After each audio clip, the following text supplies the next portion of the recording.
चलिए आज हम लोग करते हैं डिटर्मिनेंट्स। बड़ा इजी चैप्टर है डिटर्मिनेंट्स, ध्यान दीजिएगा। सबसे पहले तो समझते हैं डिटर्मिनेंट्स क्या है, कैसे निकालते हैं। ठीक है, ध्यान देना है। यहाँ मान लेते हैं कोई एक स्क्वायर मैट्रिक्स है जिसका ऑर्डर है 2/2, 3, 5 ऐसा कुछ दिया हुआ है। स्क्वायर है क्योंकि 2 रो है और 2 कॉलम है, तो ये हो गया 2/2। एक रो ये, एक रो ये, फर्स्ट सेकंड। ठीक है, तो इसका डिटर्मिनेंट्स कैसे निकालेंगे, इस तरह से रिप्रेजेंट किया जाता है। ए लगा करके मॉड दे दीजिए, हालांकि ये मॉड नहीं है लेकिन ऐसे रिप्रेजेंट किया जाता है। या नहीं, एक तरह से ब्रैकेट है ये, या नहीं तो डिटर्मिनेंट ऑफ ए इस तरह से लिखिए। ठीक है, देखिए कैसे निकलेगा। यहाँ से स्टार्ट करिए, 1 × 5 - 3 × 3। बड़ा इजी है, फिर से एक बार समझ लीजिए। दिस इंटू दिस, 1 × 5 - 3 × 3, तो कितना हो गया? 5 - 9 = 4। बड़ा सिंपल है, ज़्यादा कॉम्प्लिकेटेड पढ़ाई को नहीं करना। ठीक है, ये था ऑर्डर 2।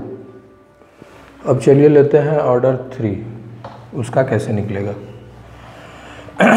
बहुत इजी है, हाई स्कोरिंग भी है। एग्ज़ाम में मान के चलिए आपका 10 मार्क्स का आएगा डिटर्मिनेंट से, सिर्फ मैट्रिक्स को छोड़ दीजिए।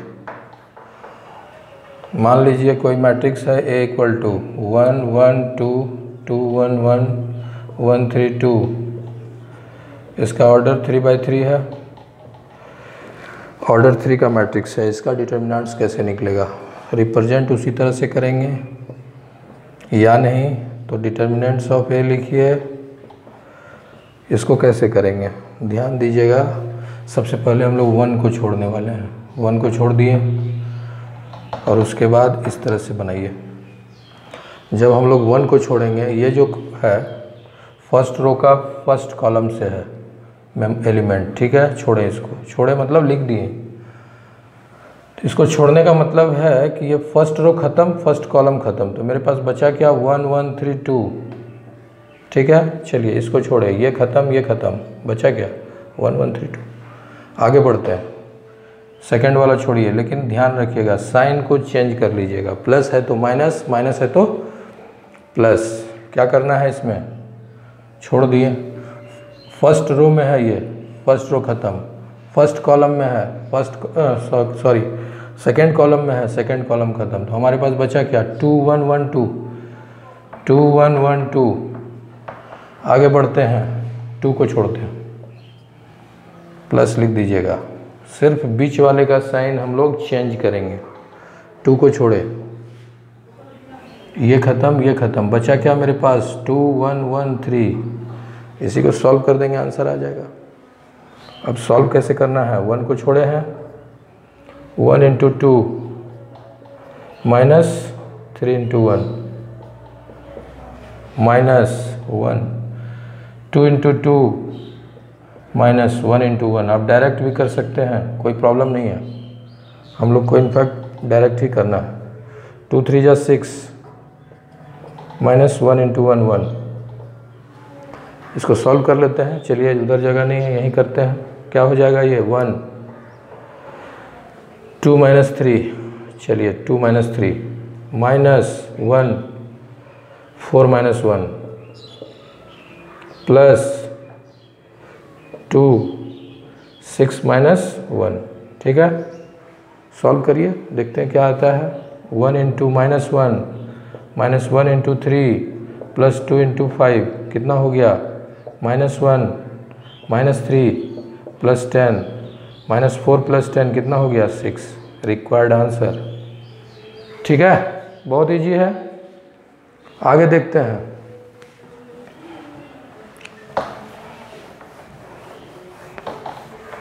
कभी कभी स्टूडेंट क्वेश्चन कर देता है कि सर क्या 1/1 का निकाल सकते हैं डिटर्मिनेंट्स? क्या निकलेगा, कैसे निकलेगा? चलिए एक मैट्रिक्स लेते हैं जिसका ऑर्डर 1 by 1 है, तो इसका डिटर्मिनेंट्स क्या होगा? कितना बच्चा लिख देता है नॉट डिफाइंड? इसका आंसर यही हो जाएगा 3। ठीक है, बड़ा इजी है, कुछ नहीं है।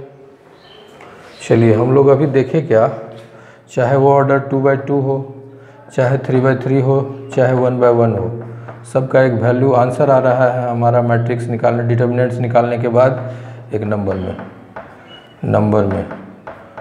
में। इसका मतलब है कि हर स्क्वायर मैट्रिक्स एक पर्टिकुलर नंबर से एसोसिएट कर रहा है, उसी को हम लोग क्या बोलते हैं? डिटर्मिनेंट्स। ये हो गया डेफिनेशन। चलिए लिख देते हैं डेफिनेशन। तो क्या हो गया डेफिनेशन में? एवरी स्क्वायर मैट्रिक्स, मान लेते हैं, नाम दे देते हैं A, is associated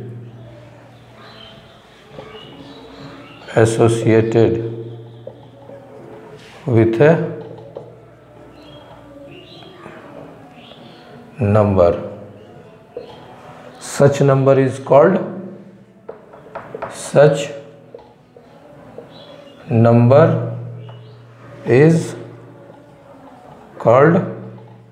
determinant. It is denoted by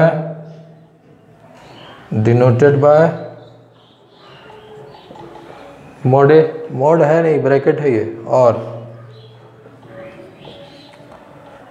determinants of ए। और एक पॉइंट नोट कर लीजिए, only square matrix has have लिखिए डिटर्मिनेंट। रेक्टेंगुलर मैट्रिक्स का डिटर्मिनेंट नहीं निकलेगा। ठीक है, ये तो था हमारा मैट्रिक्स का इंट्रोडक्शन क्लास। ठीक है, नेक्स्ट क्लास में हम लोग देखेंगे अगले सेक्शन में properties plus related some practical questions, जो कि बहुत इम्पोर्टेंट है। ठीक है, इसमें हम लोग नियर अबाउट 15 to 20 क्वेश्चंस करने जा रहे हैं। हम बड़ा इजी वे में करेंगे, ध्यान दीजिएगा। ठीक है, आज इतना ही।